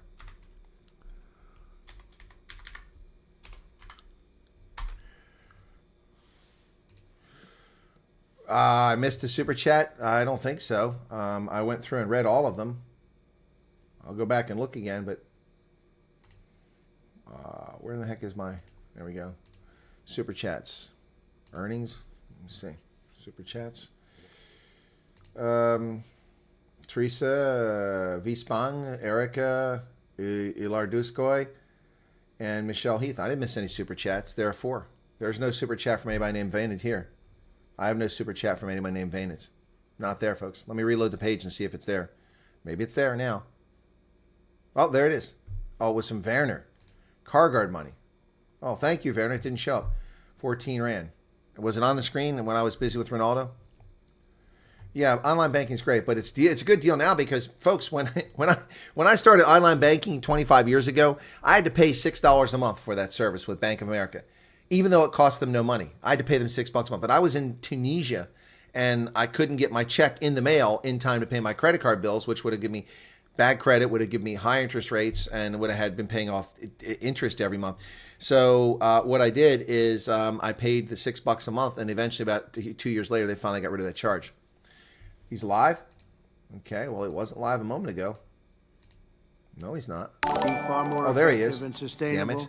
Thank you. And beneficial than anything else that we could be doing together. Stupid thing wasn't live. I'm eager to work with each of you on your vital issues and also to discuss security. We've encouraged our staff at the White House to work along with these nations. There's such tremendous wealth there and potential. Thank you, Pearl, there. for the 70 Rand. We encourage the countries here today to make greater investments in defense, hopefully, of course, buying our equipment, because we do make the best defense equipment. I guess we proved that about 2 weeks ago in Iran, but we make the best equipment, best military equipment anywhere in the world by far. There's nobody close. And keep pursuing the fight against terrorism, which is a big problem in Africa. Immigration will also be on the agenda, and I hope we can bring down the high rates of people overstaying visas and also make progress on the safe third country agreements. And once again, I want to thank you all for being here, and it's an honor for me. Some of you I've met, and some of you I just got to meet, and I think it would be nice if you Introduce yourself. said a few words to the press, which is right back here. Okay, here we go. Over here? Be nice if you could. Oh, there it is. Oh, this is a guy that supposedly calls Africa crap You old don't want to countries. turn your See, head he didn't so do that. much. I do it a lot. It's not pleasant, but He's got a lot of makeup on there. perhaps we could start with you, please. Thank you very much. Great gentleman, by the way. Merci pour m'avoir donné la parole, Monsieur le Président. Thank you for giving me the floor, Mr. President. I'm not going to be able to hear the French. They turn it down so we can hear the English. First of all, I would like to thank you, Mr. President Trump, Algerian. for inviting us to come here today. I'm President Ghazouani, President There's of the Bokai Islamic Republic of Liberia. Mauritania. Oh, I'm sorry, Mauritania. I said Algeria. I meant Mauritania. Thank you, Mr. President, I know this guy. for this I should know- invitation. I know better. I know him. I've met him. Silly me. And the invitation you sent to the other colleagues present here today. Sleep This is a deprived, very I am. strong message from you, and we are receiving this message very well. This is a message of interest that you're sending to us, and it's a message that you're sending to the whole of Africa. All of this is generous on your part. We are receiving this, and we accept this message from you.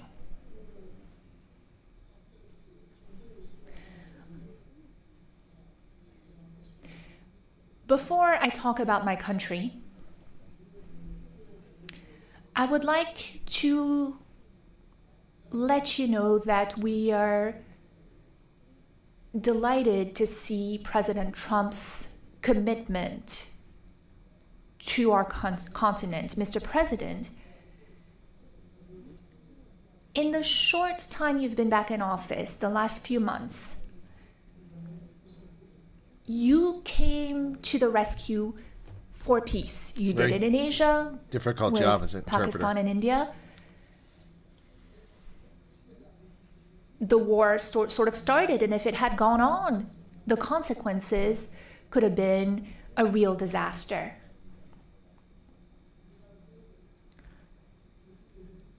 Since the beginning, you've been doing a great deal of work on the war in Europe, that is the conflict between Russia and Ukraine. The guy on the right is Bokai, You president of Liberia. I know him too, personally. Rushed to Africa to resolve a long-standing problem. Lots of efforts had been made by many heads of states, And nothing came of it. but your will made it possible for this agreement to be signed. And now, this conflict is behind us. You are currently working with a great deal of enthusiasm. And you're also working on the Middle East. You're paying a great deal of attention to the Middle East. We all know how far back this conflict goes. It is a conflict that is about 80 years old. 70 years, but it is also a war that has been raging for a year and a half. And you've also talked about the human toll. Many people have died in this conflict.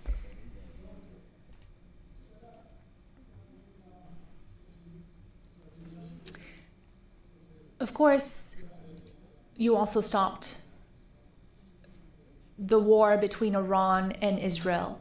That could have been a real disaster for the region. It's a sensitive region to start with. Your work in favor of peace has been tremendous, and we are also very interested in supporting peace in the same way. When there's no peace, like you said earlier today, when there is no peace, a lot of other things are lacking. When there's no peace, it is difficult to have prosperity. It is difficult to have calm, to have a sense of quietness. It's hard to sleep. It's hard to go about your business every day. You understand that well, Mr. President, and you're working on this. So thank you. Moi, je suis président. I am the president of Mauritania.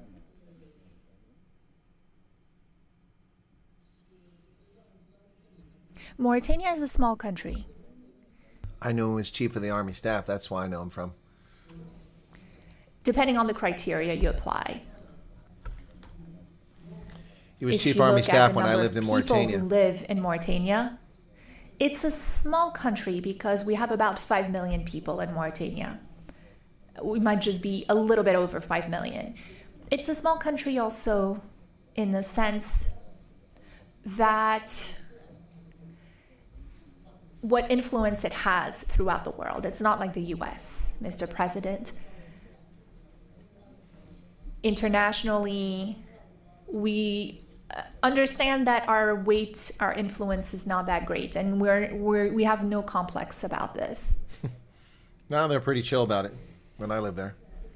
It's also a small country because of our level of prosperity. We're not a very prosperous country. We have many problems related to the well-being of our population. But it is also a great country, a big country in other ways. Yeah, he's very humble. That's how he was as a general. Mauritania is a great country in the sense of its strategic position. It is on the Atlantic coast, which makes it a neighbor to the US. It is what unites North Africa and Sub-Saharan Africa, or what links the two. That is its strategic position, but also in terms of resources, we have a great deal of resources, many resources. Phosphates, and oil. We have a lot of opportunities to offer in terms of investment. So he's We offering have something minerals, to Trump. Rare earths, rare minerals. We have manganese. Yeah, manganese.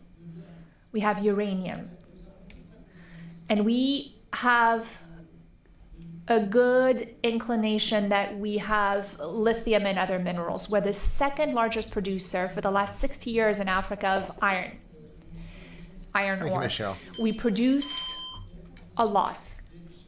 And we have a lot of resources in our seawaters. So No. lots of fishing and Natasha's- whatnot. I don't want to spend too Ramaphosa's much not time there. on this.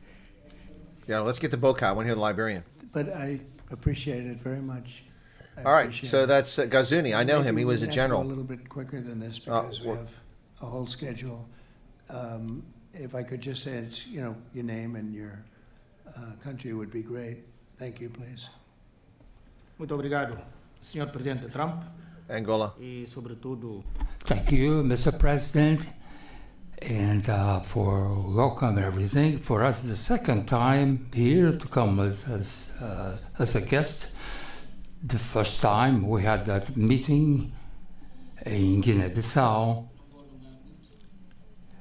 But I will Sorry, not did I say Angola? Good Lord, I'm off my game today. I'm tired. talk so much. But Guinea-Bissau. Guinea-Bissau And is Angola's a not there. peaceful country. Thank you, Jolly mate. And Jeez. Probably Charlie should be correcting me. we are a small country, but we are a great state. Not a great state like the United States, but we are a great country as well. And to end, we are be following your dynamics and the war with Russia and Ukraine. And you can count on Guinea-Bissau. Thank you very much. Well, he cut that down pretty quickly. President Bokai, are we going to get him from Liberia now? Hopefully he doesn't go begging. I know him personally too. Why can't we hear him? Recent celebration of your 249th anniversary we did in Liberia at your embassy. Mr. President, we thank you for this opportunity to be here. Liberia is a longtime friend of the United States. That's true. And we believe in your policy of making America great again. And we also go a long way with you in your diplomacy that has to do with economic development and commercial friendship. Liberia has a lot of minerals, and one of the things we ask as good friends for a long time is the opportunity to do a survey of our minerals. Mm-hmm. And also we are committed to peace, and we've been very lucky within our region. We are a country that have had series of democratic elections, and our country has been cooling down.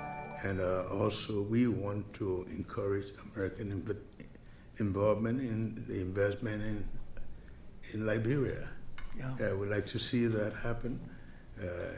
We want to work with the United States in peace and security within the region, because we are committed to that.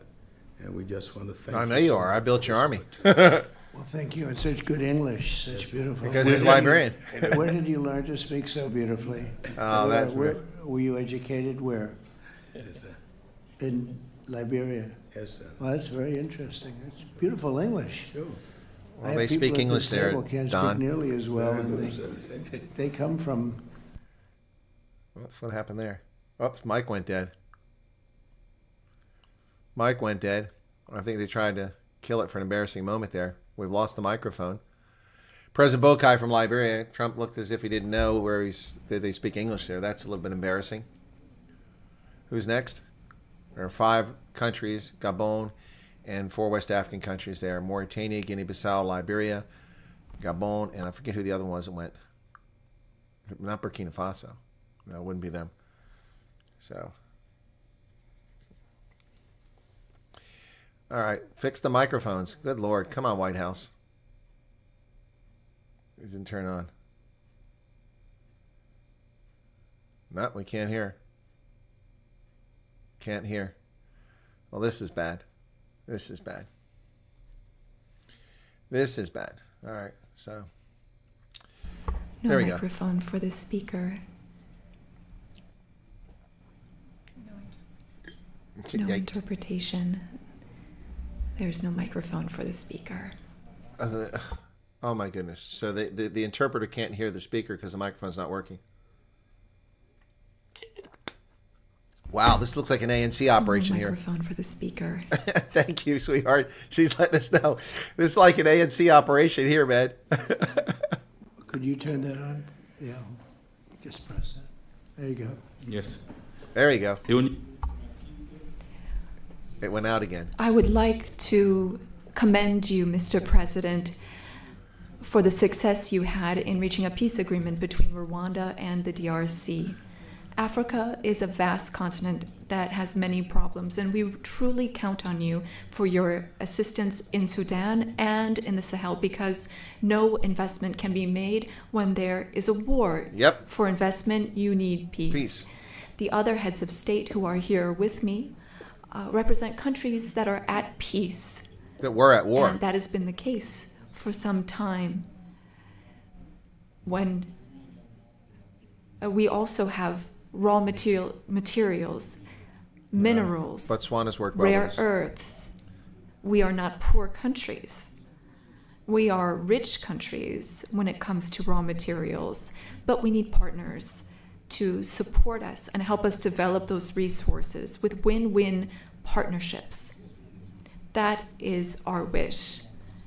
I often listen to your remarks and speeches, Mr. President.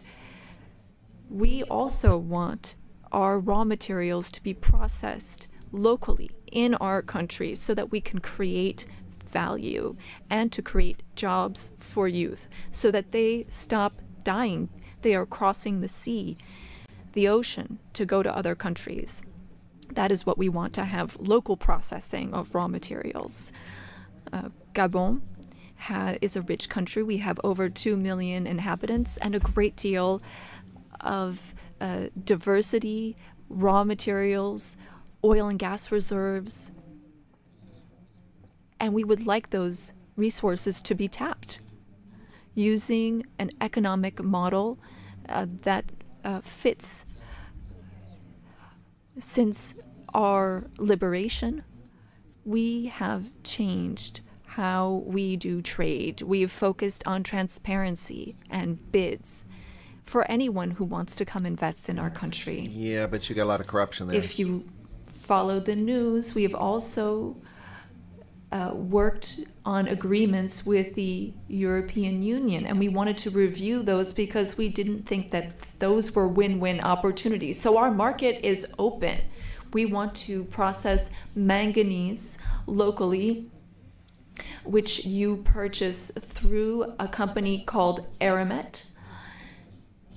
And I'm sure that it's more expensive compared to when you can come and buy it directly from us. In order to do this local processing, we need 8 to 10 gigawatts of electricity. Again, this is an open bid. Right, that's any American company that wants to invest in electricity in Gabon is welcome to take advantage of that opportunity. Now, looking at defense, the Gulf of Guinea is an issue. There is maritime piracy in that area, and we want to work together to stabilize it. You said you had the best equipment, the best military equipment, and that's what we'd like to have so that we can stop maritime piracy in the Gulf of Guinea. We can't do it alone. We need a reliable and strong partner that is committed and that takes real steps, real action. We also need to be pragmatic, and that's what you are. And I'm a general, and I am too. I'm pragmatic. I like it when things move quickly. Our country is free, open to one and all. You are welcome to come and invest. Otherwise, other countries might come instead of you. Thank you. All right. Good job. Gabon. Thank you very much. Appreciate it. So who we got now? Thank you so much, Senegal? Mr. President. I would like to thank you for this invitation. It is an honor for us to be here at the White House and to have this opportunity to speak with you about the new partnership that you are putting in place with Africa, particularly for investment. I also wanted to commend you for your commitment to peace throughout the world and the incredible diplomatic success that you had with the DRC, as my colleagues mentioned. You said that this put an end to a long war that claimed many lives, and thankfully, you were here to put an end to this 30-year war. I also wanted to express that Africa supports all efforts to bring back peace to Sudan, Libya, and in the Sahel. Mr. President, as you've seen, you can only do business when there is peace and security, and you build peace everywhere in the world so that there can be better investments.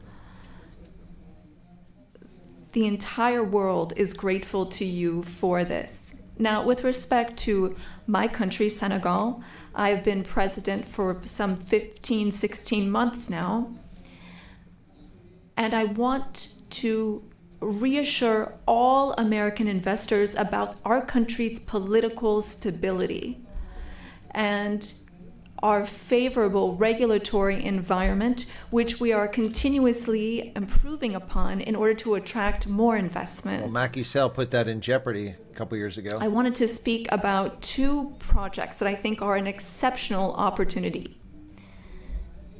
I will speak about the U.S. Ecological Survey, which can help assess the potential of the minerals in our country. And thanks to American companies, we've been able to discover oil and gas. Some 950 billion cubic meters of gas that we can tap into in order to support our economy. And again, here we were able to do this with an American company. Another project I'd like to mention, and again, I would like to invite American investors to take part in this. It's for a digital city. We identified a space within the city of Dakar. It has a view of the sea. It's on some 40 hectares, and this is a great opportunity for American tech companies to come in and make Dakar a tech city open to Africa. I was wondering what your secret was for resolving all these complex crises. And I know you are a tremendous golf player.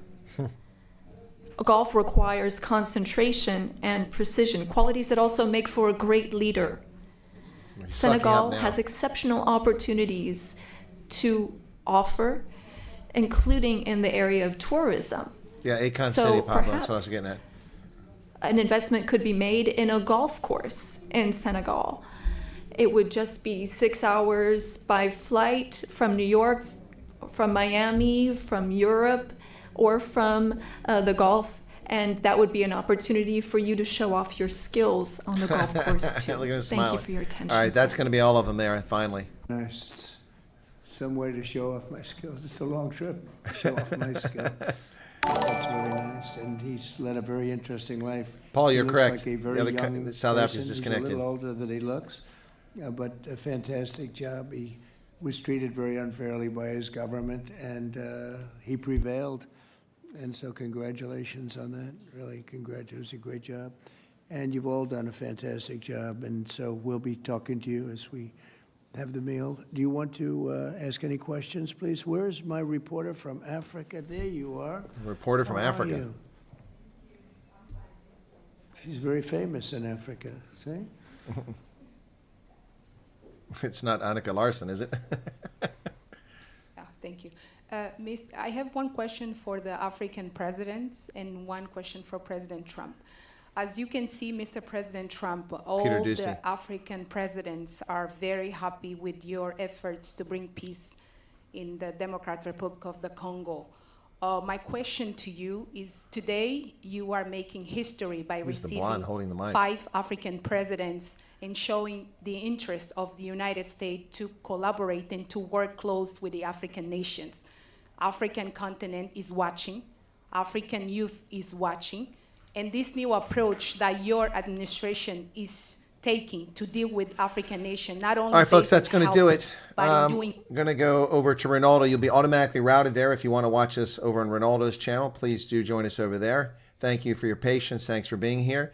And be sure to hit the like button on your way out the door. Thanks for the super chat, Erica, and everyone else who gave a super chat. Okay, cool. Yeah, the last guy spoke Trump's language. There's a little bit of sucking up going on. That's going to do it. I'll see you in Ronaldo here in a couple minutes. Cheers.